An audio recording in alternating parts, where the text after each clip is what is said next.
de los distintos lugares de América Latina y de otras partes del mundo se han conectado a esta serie de webinars que, como dijo Roberto, hemos organizado en conjunto en una alianza con De Justicia, la Universidad de los Andes de Colombia y el Centro de Pensamiento, Medicamentos, Información y Poder de la Universidad Nacional.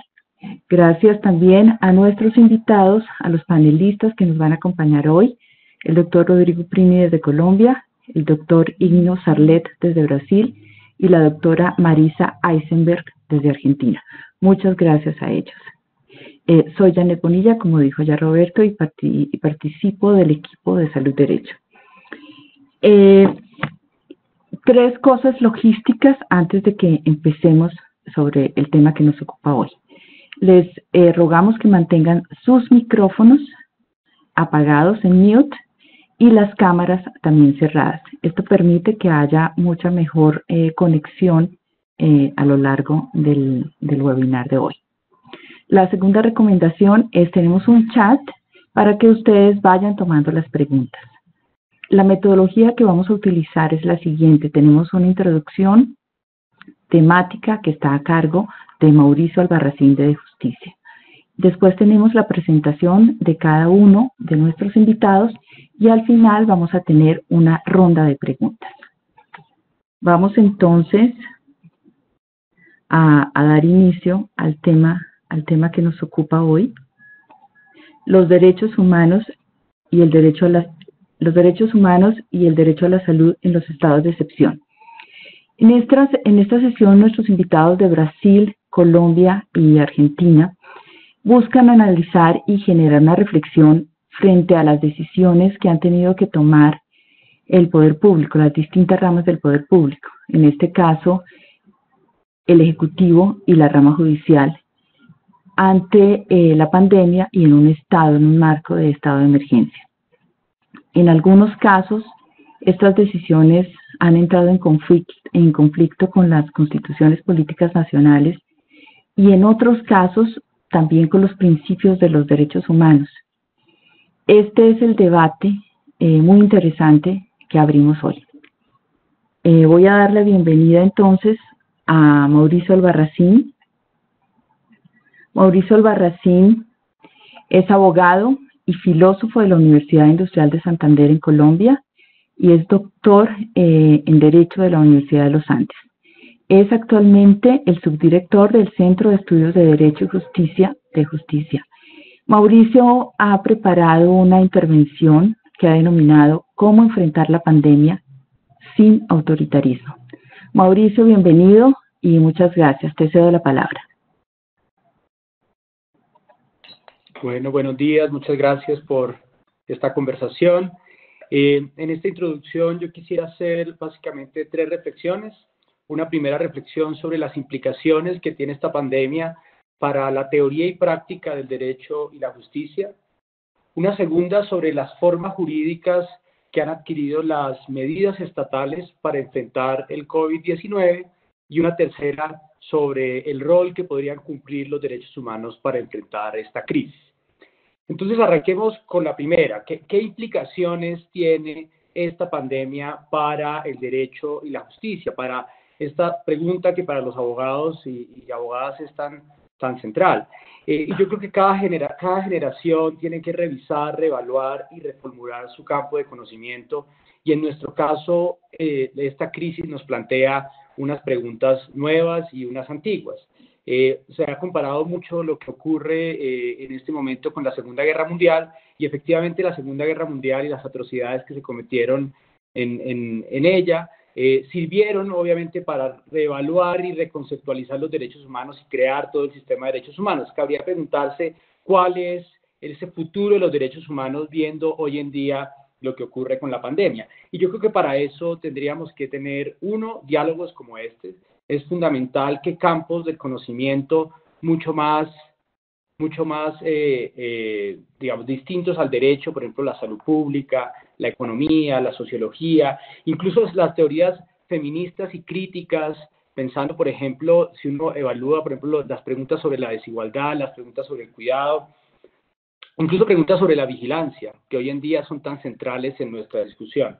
Y yo creo que solamente para terminar esta primera reflexión tenemos de al menos dos espacios de donde aprender, de donde pensar. Uno es las situaciones anteriores donde ha existido derecho de excepción, a pesar de que hay muchas diferencias, porque al menos la última que tuvimos a nivel global fue la llamada guerra contra el terrorismo, que quedó tanta excepcionalidad y tantas violaciones de derechos humanos, pero sin duda de otras situaciones de excepción podemos aprender y también guardando, por supuesto, las diferencias, podemos aprender también de otras epidemias y de las implicaciones que eso ha tenido para la sociedad. Dejo ahí la primera reflexión. Creo que es un momento en que tenemos que dialogar, entender y construir nuevas formas de conocimiento. El segundo punto que quisiera hablar es sobre las formas jurídicas que está adquiriendo las medidas estatales para enfrentar a la pandemia. Y nosotros pasamos de un primer momento de tener un sentimiento de emergencia. Es muy interesante cómo se llama en América Latina de distintas maneras esta situación: urgencia, alerta, calamidad. Y había un sentimiento de emergencia y todos aceptamos que hubiera medidas de emergencia, lo que puede hablar la política de la emergencia. Pero esa política de la emergencia se tradujo en unas formas jurídicas y pediría el favor si me pueden proyectar una imagen que preparé. Básicamente lo que nosotros estamos teniendo en América Latina y en América en general es una enorme diversidad de formas jurídicas y de normas. Esa diversidad de normas empezaron por normas de orden sanitario, es decir, hay países que están enfrentando esta crisis con normas ordinarias de carácter sanitario, que por ejemplo Canadá, Estados Unidos, México, Costa Rica están enfrentando esto sin medidas de excepción con sus normas sanitarias. También pasa lo mismo, por ejemplo, en Panamá, que también está enfrentando esto con una norma sanitaria, pero aquí empieza a haber unas dificultades con nuestras normas de este carácter, porque algunas son muy antiguas. La de Panamá es de 1947, la de Colombia de 1979, las de México, Canadá, Estados Unidos son un poco más, de Costa Rica son un poco más recientes, pero empezamos atendiendo esta situación con normas sanitarias. Luego pasamos a un segundo nivel de normas relacionadas más con normas de uso de los poderes presidenciales, normas de orden público, derecho de policía, y terminamos ya en una fase más compleja, declarando estados de excepción en algunos países. Ahora, lo que está ocurriendo en este momento es que, bueno, y adicionalmente a esta capa de complejidad, tenemos también gobiernos locales y estaduales tomando decisiones junto con el gobierno nacional. Y solamente para puntualizar, las formas jurídicas que ha adquirido la emergencia sanitaria no son las mismas formas del estado de excepción. Esto quiere decir que estamos tomando medidas tanto de carácter ordinario desde el punto de vista constitucional como extraordinario, y no todas ellas se corresponden con un estado de excepción. Entonces, y esto tiene unas implicaciones muy importantes. Una primera es que se están tomando, y en esto sí toda la región es más o menos uniforme, estamos tomando medidas de restricción de derechos que son totalizantes.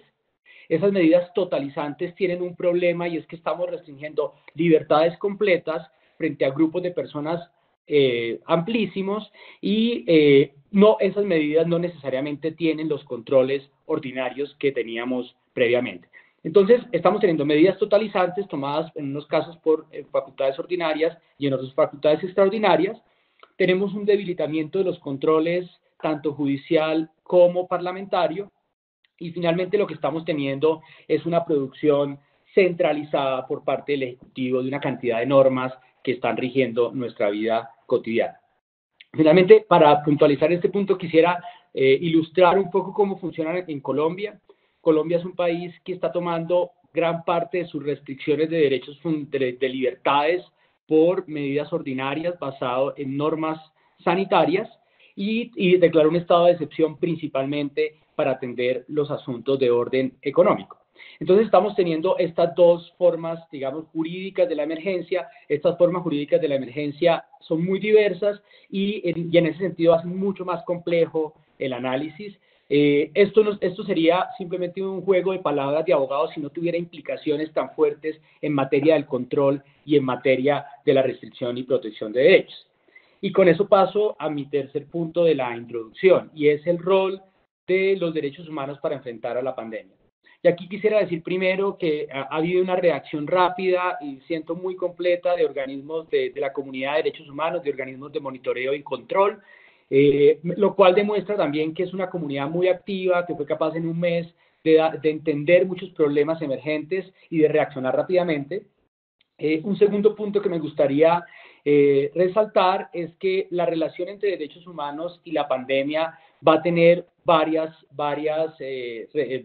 desarrollos, especialmente relacionados con las distintas formas, digamos, que toma la crisis. Digamos, las medidas relacionadas con contener y mitigar el COVID-19 van a tener unas implicaciones sobre restricción de derechos.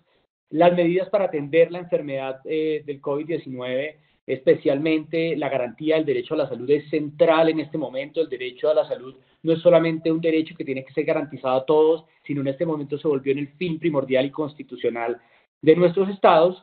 Y finalmente tenemos que pensar cuál va a ser las relaciones entre los derechos y para responder a los efectos sociales y económicos que está teniendo esta crisis en nuestras comunidades.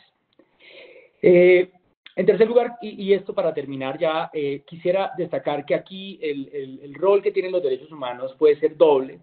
Un primer rol puede ser monitorear y controlar los abusos que se cometan los abusos de derechos humanos que se cometan por los estados, todas las tentaciones autoritarias que ya estamos viendo en algunos países de la región. Pero por otra parte, no solamente es el trabajo clásico de monitoreo y seguimiento de derechos humanos, sino yo creo, y aquí recojo un poco el llamado de ONUCIDA, que sacó unas lecciones sobre 40 años de lecciones sobre el VIH para enfrentar al COVID, es una aproximación de derechos humanos, es central para enfrentar esta crisis.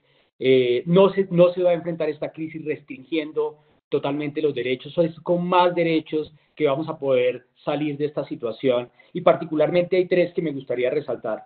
Uno es el derecho a la participación. En estos momentos, a pesar de que estemos en una situación de confinamiento en muchas partes, la participación, la transparencia y involucrar a la comunidad en estas soluciones es central.